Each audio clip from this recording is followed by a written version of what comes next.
Hey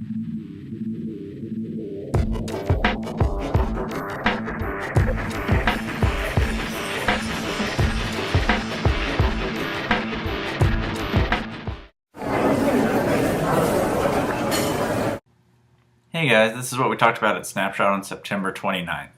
So no matter what you put on your tray, right, no matter what you believe, when you're in the lunchroom, you have to carry your tray and you have to sit down at a table with some other people, right? Like, it's a big deal where you decide to sit. And normally those places where you decide to sit aren't just like, kind of like mutually available, like these certain people have this table, and it's like this group of people sits at that table, this group of people sits at that table, they sit on that end of the cafeteria, this group sits on the other end, right? Why is that? What are these groups called, and why do we do that? They're called cliques. First of all, I'm sure you've heard that word, right? So what do you think that means? Like, what is a clique? How would you describe it?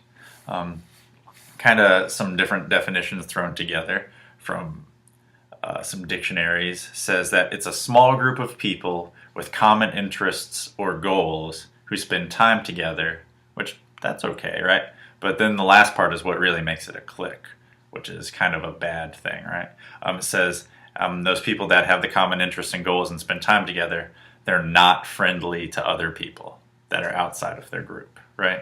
Because when you say clique, it's not like a good thing, right? It's kind of like this disapproving thing. And it actually says that in the dictionary. It says when you say it with a negative tone, right? You're like, it's a clique. Like, it's not like, oh, it's a clique. Like, it's, right? You say it as a negative thing. So why is it a negative thing? Well, here, Paul, one of the guys who really wrote a bunch of stuff in the New Testament, writes about this. And he's writing about a big list of stuff, but he kind of throws in the idea of cliques in there. In Galatians chapter 5, verse 20, he says, "It's obvious what kind of life develops out of trying to get your own way all of the time."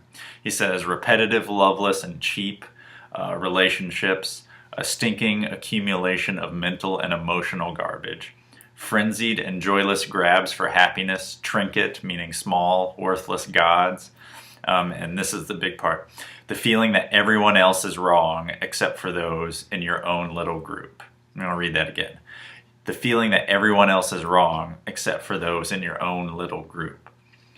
Paul is saying, when you're just out for yourself all the time, you're just thinking about those people in your tiny group around you, and you're not really worried about anybody else. And there's some definitely disadvantages to that, right? Like, if you've been on the outside of a group where they're just thinking about themselves and they cause you great harm, that's no good, right?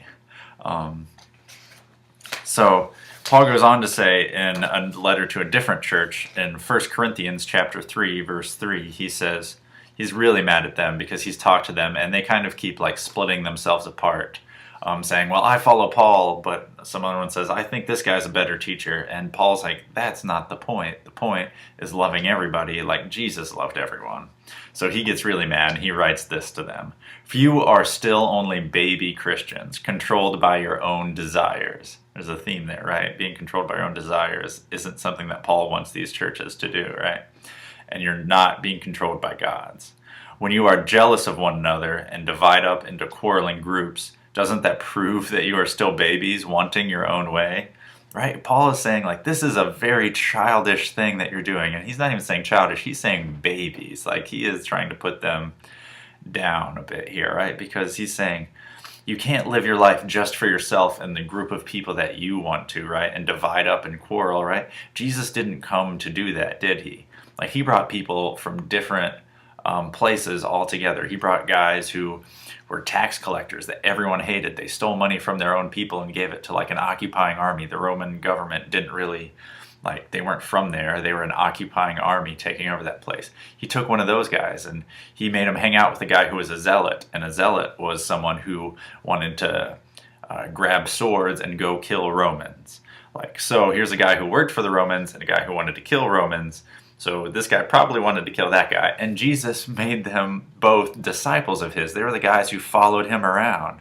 Get that, right? Like, Jesus didn't come for us to fight about little things and get divided. He came to unify us because we're all part of one family, right? Like, it stinks when your family gets broken up, especially over like dumb little petty things, right? Like little squabbles about money or whose house to have something at or whatever it might be, right? Like, it stinks and it breaks your heart when your family does that, right? And it's the same thing for God, right? Like, God is like, I want you guys to be this family with me, but you break up into these quarreling little things and you do it for really dumb reasons. And the biggest reason most people start cliques is because they want to feel better about themselves, right? And it makes you feel better about yourself when you know someone's lower than you. So they put other people down and they don't let people join their group. And guess what? As Christians, we're not supposed to do that, right? Here's what Paul finishes up saying after he finished calling that church in Corinthians babies. He says, in fact, you're acting like people who don't belong to the Lord at all.